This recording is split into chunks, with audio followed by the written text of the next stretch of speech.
expect that he'll be, do the same thing as a coach that he did as a player. He's turned himself into a good coach and will continue to learn and continue to be good.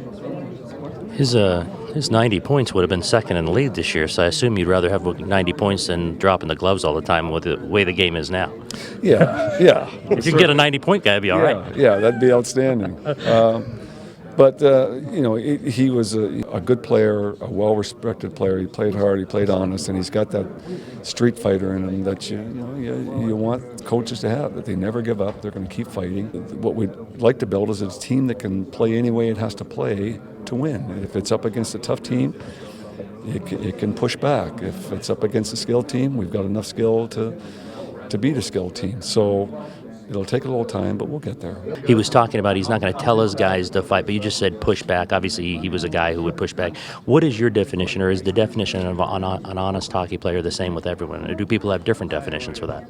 Oh, that's a good question. I don't know. What's your definition? My definition is someone that plays the game hard and honest and doesn't go looking for trouble and doesn't do cheap things and plays the game right. And sometimes when you're playing hard, there will be confrontations, and in his day, the way you settle those confrontations was to drop the stick and drop the gloves and get it over with.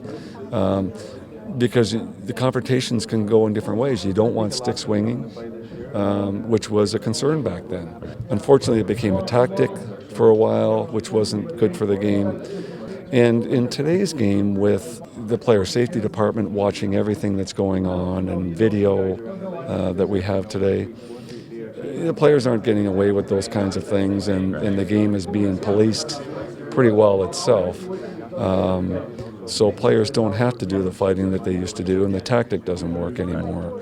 And it wasn't good for the game anyway. Do we mind an occasional scrap? No, we don't. What we'd really like to do is build a team that can be talented and fast and skilled and push back when it needs to push back.